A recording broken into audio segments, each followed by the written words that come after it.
একটা এমন psychological weapon যেটা তোমাকে ভিতর থেকে বদলে দেবে, তারপরে কেউ আর তোমাকে ইমোশনালি হার্ট করতে পারবে না। কিন্তু যদি তুমি ভিডিওটা মিস করো তাহলে তুমি যেইখানে পড়ে আছো ওইখানেই রয়ে যাবে। প্রতিটা কথাতেই রিয়াকশন দেওয়ার কোনো মানেই হয় না। কেউ তোমার ইনসাল্ট করছে, তুমি স্মাইল করো। কেউ তোমাকে থামানোর চেষ্টা করছে, তুমি মাথা নিচু করে কাজ করো। কেউ যাই কিছুই বলুক না কেন, তুমি শুধু শোনো, রিয়াক্ট করতে যেও না। কারণ রিয়াকশন তোমার দুর্বলতা দেখায় আর কন্ট্রোল তোমার পাওয়ার। যদি রিজেকশন পাও তাহলে নেক্সট মুভের দিকে ফোকাস করো।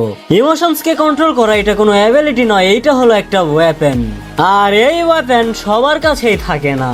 এখন তুমি ভাবছো যে আমিও স্ট্রং হতে চাই, কিন্তু সত্যি তো এটা যে এটা এতটাও সহজ নয়। যখন কেউ তোমার স্বপ্নের উপরে হাসে তখন তুমি নিজেই তোমার স্বপ্নের উপরে ডাউট করো।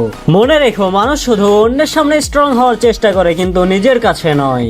এই জন্য তুমি এই রুলটা নিজের জীবনে ইমপ্লিমেন্ট করো। 6 সেকেন্ড পজ রুল। কেউ তোমাকে যাই কিছুই বলুক না কেন, তুমি রিঅ্যাক্ট করার আগে 6 সেকেন্ডের পজ নাও। না কিছু বলো, না তুমি উত্তর দাও, শুধু তুমি অ্যাবজর্ব করো। কারণ 6 সেকেন্ডে ইমোশন কন্ট্রোল হয়ে যায়।